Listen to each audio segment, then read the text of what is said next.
When you take an environment for learning, filled with classrooms, playing fields, students, and teachers, you have a school. When you take that environment and add caring, empathetic people, when you add passion and zeal, when you add a community where you can discover new subjects of interest and see the world from an enlightened perspective, you get a place that's more than a school. This is Deerfield Academy.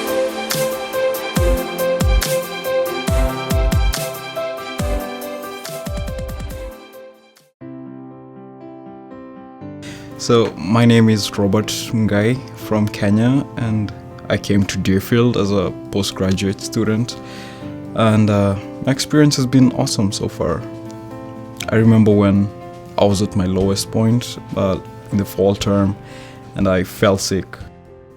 So it's lunchtime at Deerfield Academy, and Mr. Kelly, who is at my table, is telling one of his usual really interesting stories.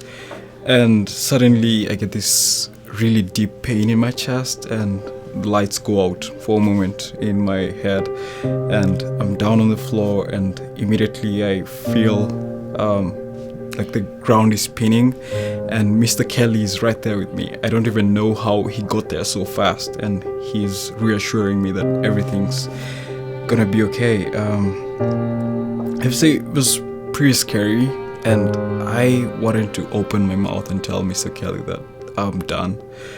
But he held on, and I felt safe that he was there.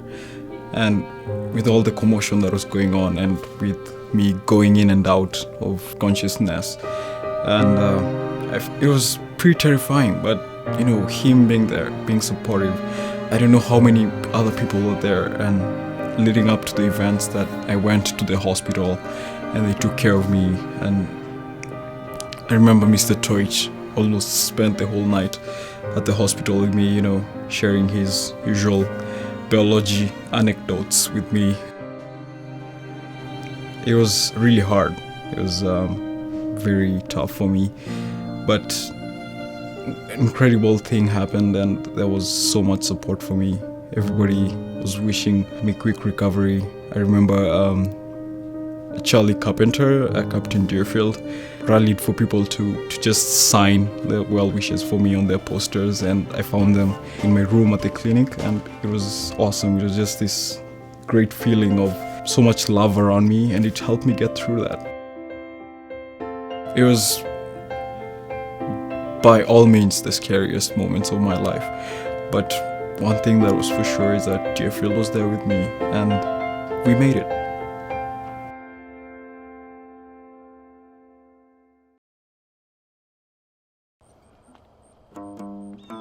So the summer before I actually got into Deerfield, this was when I was still in New York, I decided to move down to Virginia for a little while, just to remember where I came from. I had actually grown up in Virginia, born and raised in Grottos, about 2 hours from DC. Back there, up by the Appalachian Mountains, it was pretty quiet most of the time, and I never really got into American music. So I got into Deerfield, and that's when I met Quentin and Devin in New Dorm. Quentin was a drummer from Singapore, Devin was a guitarist from Connecticut. We got to be really good friends, and I was telling them about my aspiration to play bass. The thing was I couldn't get my hands on one. That's where Mr. Nielsen came in, actually. He was my hall resident on New Dorm at the time. I asked him, he had some musical experience, so I asked him where I might be able to find a bass on campus, and lo and behold, he pulls out this awesome 5-string black solid bass, and that's the first bass I ever played. That's the one that I taught myself how to play bass on. So yeah, that summer I was practicing with the bass, I was practicing with the guitar a lot, and I was really getting into it again. That sort of, kept me going over the summer. Away from my friends, I had little contact with people. And music really was that thing, that was my anchor, because I didn't have anything holding me down at the time. I was up in the sky at Deerfield, and I had no idea what was going to be going on for the next 4 years of my life. I mean, it's boarding school. I'd never even heard of a boarding school being a high school, and now here I was. So music really became a way for me to get in touch with myself, you know, like growing up in Virginia wasn't really an ideal place to let your emotions show, but with music, I mean, I didn't really have a choice. And I'm always thankful for that opportunity. I'm thankful to Quentin and Devin and Mr. Nielsen and everyone who helped me get started, Deerfield especially. I mean, geez, 9th grade playing in concerts, that's a side of me I never thought I'd ever be able to see.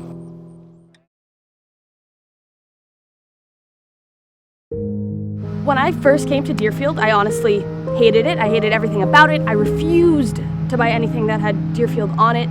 I just really had a negative attitude, and I think that sort of carried me through sophomore and junior year, just being pretty pessimistic about everything. And I think the biggest issue, it wasn't necessarily Deerfield itself, it just, I wasn't able to sort of figure out how to be myself in Deerfield and how to allow myself to sort of let go and not worry about the opinions of other people.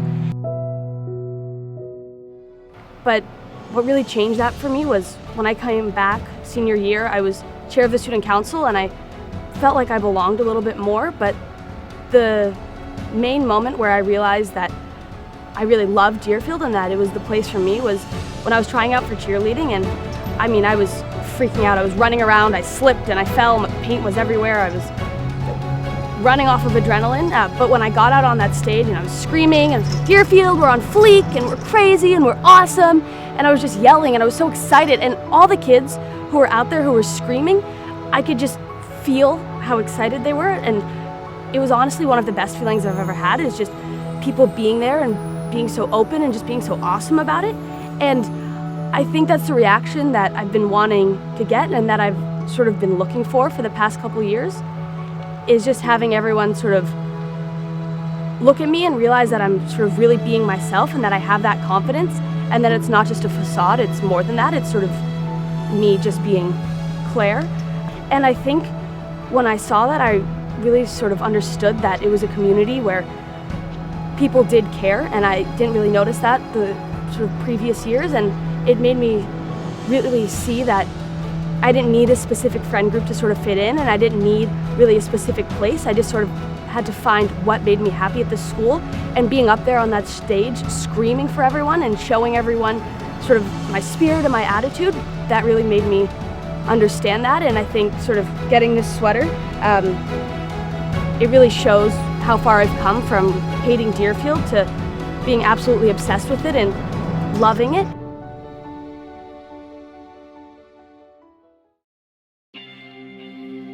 Hi, my name's Perry Cohen. I'm a member of the class of 1994 of Deerfield Academy. I came here as a sophomore in the second class of girls to be admitted to Deerfield, which was a very interesting time to be here. So I got in and I came here, and my first experience at Deerfield was coming in for preseason for the girls soccer team. And it was a great experience, and to this day, some of my dear friends are still some of the teammates that I met on that first day at Deerfield. I mean, we went through these formative years together and were each other's sisters and parents and best friends. And so we kind of raised each other at Deerfield, and that created a bond that I don't think I could have found anywhere else. And so that gave me this foundation of some degree of security, and I think it enabled me to start thinking about my identity, both in my sexual identity and my gender identity. I came out in college, and my friends at Deerfield were great. They said, "We were just waiting for you to tell us, like, we knew this." And I said, "You didn't care? And why didn't you tell me?" And they're like, "Well, it wasn't our place to tell you." And no, we didn't care. You're still P, you're still our friend. And so that was really, I would say those were the group of friends who most embraced and supported me, probably because they were the group of friends who knew me best. So it was like no big deal to come out to them, though it had been an intense kind of anxious period for me to think about coming out. Once it actually happened, I couldn't have asked for a better reception. And then years and years passed, and I got married and had kids, and was happily living with my partner as a same-sex lesbian couple. And then a few years ago, I came out as trans and transitioned to male. And this all happened right at the time of my 20th reunion. So I was actually back on campus and newly transitioning. And my friends were back. And again, they were like phenomenal. The support was amazing.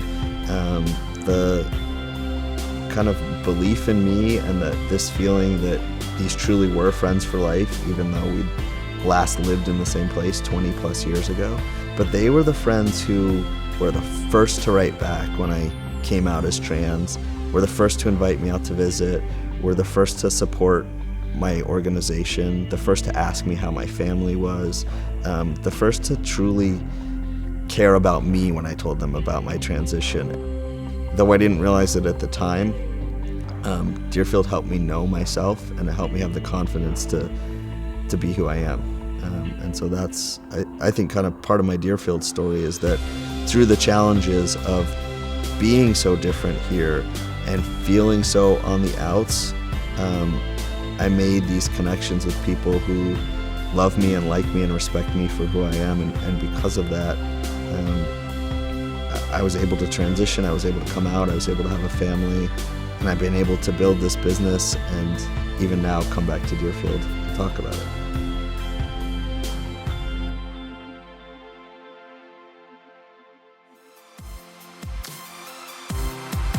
This is Deerfield Academy. It's a resource-saturated environment where you can discover your passions. It's a caring community where you can make lifelong friends, where you can begin to find out who you are and who you would like to be. This isn't always easy. Sometimes it's a struggle. But here, the community comes together to support you and help you grow in unpredictable and profound ways.